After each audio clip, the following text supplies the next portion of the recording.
PTC news देख रहे सभी दर्शकों का स्वागत है। मैं सुमन कश्यप आपके साथ हाजिर आपके सामने हरियाणा की तमाम बड़ी खबरों को लेकर बुलेटिन की शुरुआत करेंगे, लेकिन पहले नजर डालते हैं हेडलाइंस पर। सुनैना चौटाला ने भूपेंद्र सिंह हुड्डा पर किया कटाक्ष। कहा, भूपेंद्र हुड्डा है भाजपा की टीम भी, भाजपा ने जनता से जो वादे किए थे वो पूरे नहीं किए। नरवाना के स्कूल में सामने आया लापरवाही का बड़ा मामला। पहली क्लास के बच्चे को छुट्टी के बाद क्लासरूम में बंद किया, क्लासरूम में बंद कर बच्चे को लगाया ताला। एसआई संदीप शर्मा ने जान जोखिम में डालकर नशा तस्कर पर किया काबू। एसआई संदीप शर्मा की बहादुरी के हो रहे चर्चे, जान की परवाह के बिना आरोपी को किया गिरफ्तार। मनु भाकर की नानी मामा मौत में हत्या की आशंका। मनु भाकर ने मामले को लेकर एसपी से की बातचीत। हादसे की कई सीसीटीवी फुटेज भी है सामने, कार चालक की हुई पहचान। नुह पुलिस ने 15 साइबर ठगों को किया गिरफ्तार। ठगों के खिलाफ 12 अलग अलग मुकदमे दर्ज, सोशल मीडिया के जरिए करते थे ठगी।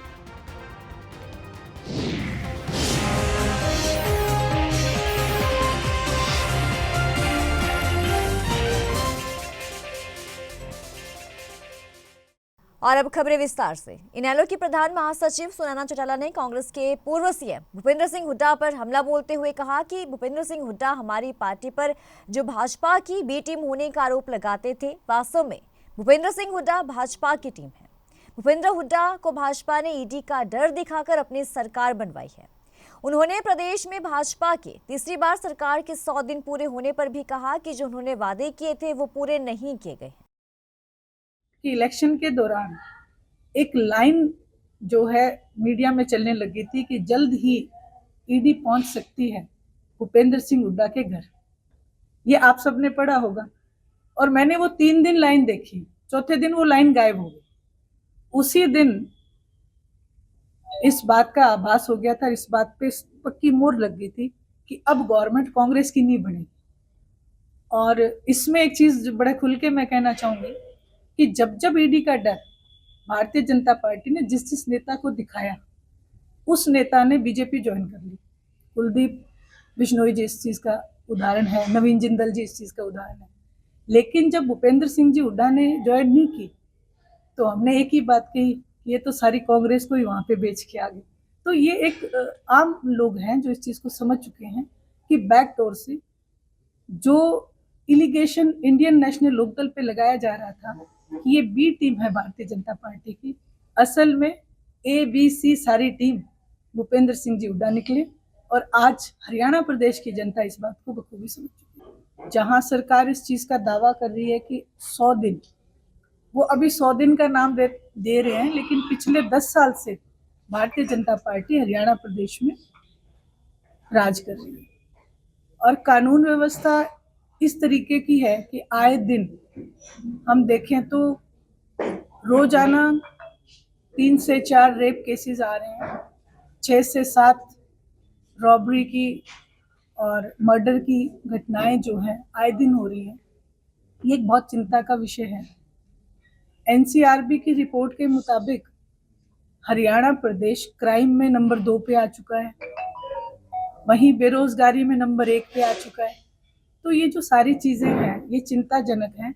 और क्योंकि आप चौथा स्तंभ हैं, आपके माध्यम से हम हरियाणा प्रदेश की आवाज को बुलंद कर सकते हैं। भिवानी से 20 किलोमीटर दूर एक छोटे से गांव झारवाई की महिला सरपंच कमला ने पानी को संरक्षित करने की मुहिम चलाई और उसने घर घर जाकर सभी नलों को गलियों से घर में लगवाया गया और गली में पानी वेस्ट ना हो उसके लिए वॉल सिस्टम लगाया गया। इस मुहिम में ग्रामीणों ने उसका भरपूर सहयोग किया तो शुद्ध जल के लिए गांव के जल घर पर क्लोरीन युक्त सिलेंडर का प्रबंध किया गया ताकि गांव-गांव में साफ पानी की सप्लाई हो सके। इतना ही नहीं, पानी को लेकर अलग अलग स्लोगन्स भी दीवारों पर लिखवाए गए। हरियाणा से 6 जिलों के लोगों को दिल्ली बुलाया गया है, जिसमें से भिवानी के गांव झरवाई से कमला, दादरी के गांव टोडी से देशराज, रेवाड़ी के नागल पठानी से पूनम, झज्जर के बीगर से रामकिशोर, इसी तरह पानीपत और गुरुग्राम से भी 26 जनवरी का निमंत्रण कई लोगों को मिला है। मैं कमला देवी, सरपंच एंड VWSC चेयरमैन, ग्राम झिरवाई, जिला भिवानी।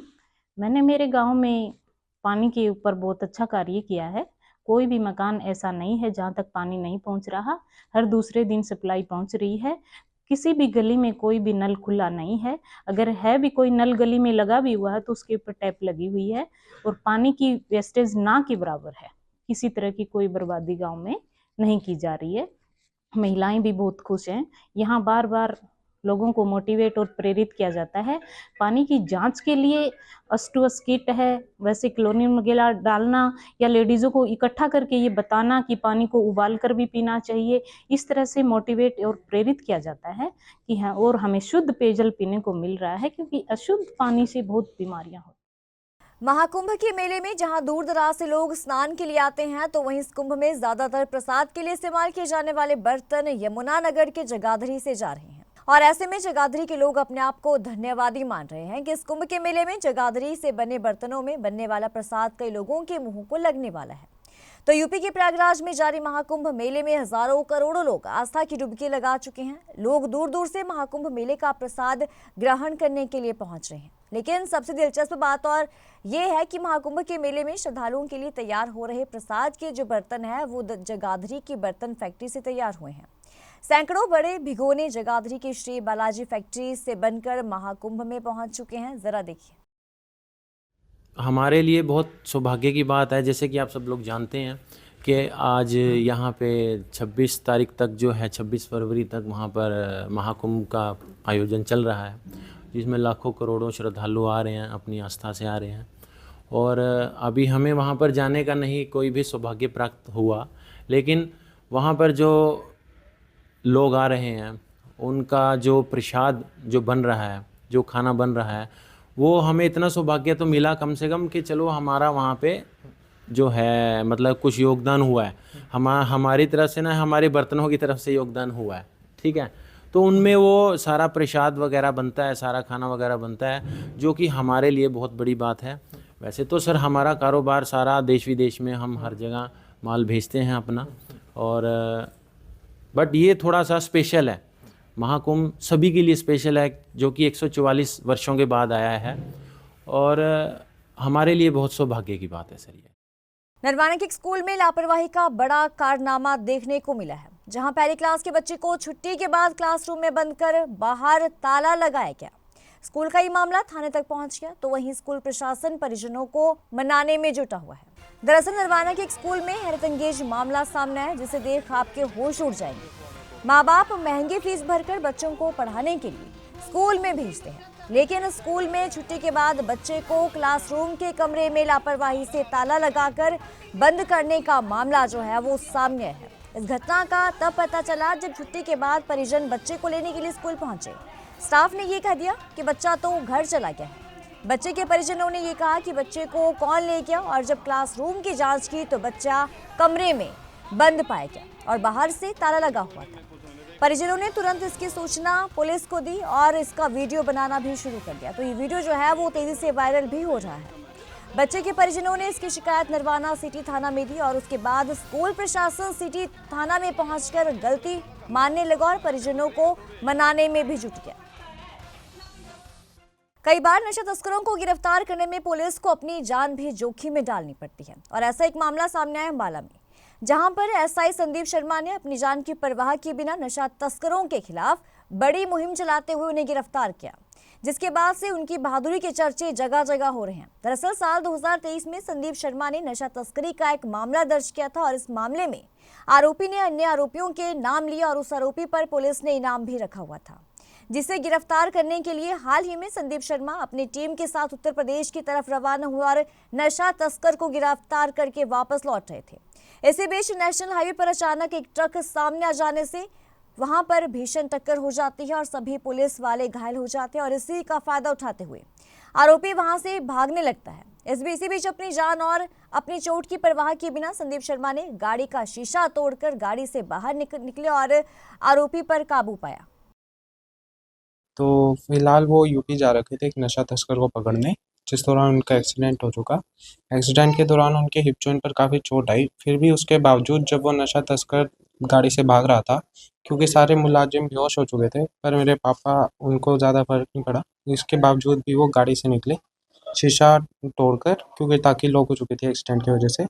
वो गाड़ी से निकले और उन्होंने अपनी गन ढूंढी उसको रोकने के लिए मुलाजिम को, फिर अपनी जान की परवाह ना करते हुए। तो इस बात को लेके मैं काफ़ी गर्व महसूस करता हूँ कि मेरे पिताश्री ने इतना वो वीरता का कार्य दिखाया। डेफ़िनेटली मिलना चाहिए। उन्होंने पहले भी 2004 में बाढ़ग्रस्त से लोगों को बचाया था, 4 लोगों की जान बचाई थी, जिस वजह से उन्हें वीरता पुरस्कार मिला था। पिछले कई दिनों से कड़ाके की ठंड पड़ रही है, लेकिन धूप निकलने से लोगों को ठंड से थोड़ी राहत मिली है। इसके बावजूद भी रात का तापमान अभी भी 8.5 डिग्री सेल्सियस तक पहुंच रहा है। ऐसे में मौसम वैज्ञानिकों के अनुसार बुधवार मध्य रात्रि से मौसम में बदलाव के साथ हल्की बारिश की संभावना जताई गई है, जो कि फसलों के लिए फायदेमंद भी बताई जा रही है। इसके बारे में भिवानी के कृषि विज्ञान केंद्र के मौसम वैज्ञानिक डॉक्टर देवीलाल ने क्या कुछ कहा, आइए सुनते हैं। अभी जो पिछले 3-4 दिन से लगातार देख रहे हो, दिन में जो है वो कड़ाके की धूप निकल रही है, जिससे दिन का जो तापमान है वो काफ़ी बड़ा है, और जो रात्रि तापमान है वो अभी भी काफ़ी मतलब जो एवरेज है उसके आसपास चल रहा है। रात्रि तापमान जो है वो आज का रिकॉर्ड किया गया 8.5 डिग्री सेल्सियस, 8.5 डिग्री के आसपास है। और अभी जो आने वाला समय है, यानी आज मध्य रात्रि के बाद जो मौसम के परिवर्तन होने की संभावना है, इसके दौरान गरज चमक के साथ हल्की बारिश भी हो सकती है। आज मध्य रात्रि से संभावना है, उसके बाद में कल से जो है फिर मौसम के आगे साफ रहने की संभावना है। तो किसान भाइयों से यही आग्रह है कि 1-2 दिन अगर कोई सिंचाई की आवश्यकता है तो 1-2 दिन के लिए रुक सकते हैं, क्योंकि हल्की बारिश की संभावना बन रही है। गरज चमक के साथ कहीं हल्की बारिश भी हो सकती है। दादरी में बीते रविवार को कार की टक्कर से स्कूटी सवार ओलंपियन मेडलिस्ट मनु भाकर की नानी और मामा की मौत के मामले में परिजनों ने हत्या की आशंका जताई है। ये मामला जिस हिसाब से, जैसे मेरे पास 2-3 कल ही शाम को वीडियो आया, जिस जो वीडियो में मैंने देखा वो रिकॉर्डिंग में, उसमें ये था, मैं बार बार मैंने वो 20 बार वो वीडियो देखा कि कहीं मेरी माँ एक बार मुझे दिख जाए, कहीं मेरा भाई मुझे एक बार दिख जाए। पर इतना तकलीफ था कि रात की नींद हमारी भी उड़ी हुई है, नींद नहीं आती है। वो माँ और भैया की छवि ना बार बार आंखों के सामने ही आ रही है कि वो स्कूटी लेके अब घर आ रहे हैं और खाना खिलाएंगे जैसे आते ही करके। और वो जब वो जो गाड़ी इतनी तेज़ गति से आ रही है ना, भाई इतनी धीरे से गाड़ी को चला रहा है, क्योंकि मेरे भाई के साथ बैठ के मैं काफ़ी बार आई हूँ, तो बहुत धीरे से चलाते, कभी भी स्पीड नहीं करते गाड़ी की। तो दोनों प्लानिंग करते करते ही आ रहे थे। तो जो वीडियो देखा उसमें ये लगा कि जैसे जानबूझ के ही टक्कर मारी है। यकीन नहीं हो रहा कि मेरे माँ और भाई चले गए दुनिया को छोड़ के, बिल्कुल भी विश्वास नहीं हो रहा। मुझे ये लग रहा है कि अब आएंगे बोलेंगे। मेरा नाम सतपाल है। मेरे पिताजी अभी जो एक्सपायर हो गए और मेरी दादी जी एक्सपायर हो गई। मैं उसी हादसे में जस्ट 5 मिनट बाद वहाँ पहुँच गया था और मैंने देखा तो तब तक एम्बुलेंस आ गई थी और मेरे पापा जी को हॉस्पिटल ले जा चुके थे। और फिर मैं गाड़ी में मेरी दादी जी को लेके गया तो मैंने देखा कि मेरे दादी जी की थोड़ी कुछ सांसें चल रही थी। जैसे हॉस्पिटल में लेके गया और थोड़ी देर बाद उन्होंने दम तोड़ दिया। जो गाड़ी चालक थे जिन्होंने इनको टक्कर मार के मतलब ये हादसा वो एक्सीडेंट किया है, और उसको आज राउंड अप करके पूछताछ की जा रही है और इसको अरेस्ट करके पेश अदालत किया जाएगा। आगे की तफ्तीश जारी है। इसमें SIT बनाई हुई है जिसमें SP मैडम है और उनके अध्यक्षता में कमेटी बनाई गई है और तफ्तीश जारी है। नुहा पुलिस ने विशेष अभियान के तहत 15 साइबर ठगों को गिरफ्तार किया है। पुलिस ने इन ठगों के खिलाफ 12 अलग अलग मुकदमे दर्ज किए हैं और इनके पास से 20 मोबाइल फोन, 29 फर्जी सिम कार्ड के अतिरिक्त 250 नकली सोने के और 1 नकली सोने की ईंट बरामद की गई है। जानकारी के अनुसार ये सभी आरोपी सोशल मीडिया पर फर्जी विज्ञापन डालकर लोगों को झांसा देते थे और उनसे ठगी करते थे। देखिए, जैसा आप सभी को मालूम है, हरियाणा के पूरे इंडिया के अंदर ही साइबर का जो क्राइम है वो बड़ा ही बहुत ज़्यादा इसमें फैलाव हुआ है। और इसी के मद्देनजर रखते हुए हमारे जो SP साहब हैं अपने नूह के, उनकी सुपरविजन में और उनके मार्ग निर्देशन में हमारे जो SHO हैं साइबर के इंस्पेक्टर विपिन कुमार जी और उनकी टीम ने एक अभियान चलाया था कल मंगलवार को और बुधवार को, और उसी के दौरान इन्होंने बड़ी कामयाबी ली है। इसमें हमारे जो टीम ने ज्वाइंटली अभियान चलाने के बाद 15 साइबर ठग पकड़े हैं और उनके खिलाफ अलग अलग जो थानों में 12 FIR लॉज हमने दर्ज की हैं और उनसे 20 मोबाइल और 29 जो फर्जी सिम हैं जिसका वो यूज़ करके लोगों को बेवकूफ़ बनाकर जो ठगी करते थे वे, और 250 जो नकली जो सोने के सिक्के हैं जो पुरानी असरफी टाइप होती थी वो उन्होंने बनाए हुए थे और वे बरामद की हैं, और 1 नकली सोने की ईंट बरामद की हैं इसमें हमने, और 15 ठग हमने गिरफ्तार किए इसके अंदर। और इसमें जो बड़ी बात यह है, इसमें 2 आदमी जो पकड़े हैं उनमें जो अनपढ़ भी हैं और सबकी जो एज है वो 30 साल से कम की है। अंबाला छावनी में नगर परिषद की टीम लगातार एक्शन मोड में दिखाई दे रही है। लगातार दूसरे दिन अंबाला छावनी के सदर बाजार में पुलिस और नगर परिषद की टीम के द्वारा अतिक्रमण हटाने का काम किया गया। तो इस दौरान अतिक्रमण हटाने पहुंची नगर परिषद की टीम को दुकानदारों के विरोध का सामना भी करना पड़ा, लेकिन बावजूद इसके नगर परिषद कर्मियों ने किसी की भी नहीं सुनी और अपनी कार्रवाई जारी रखी। इस बुलेटिन में इतना ही। खबरों की ज्यादा अपडेट के लिए आप बने रहिए हमारे साथ।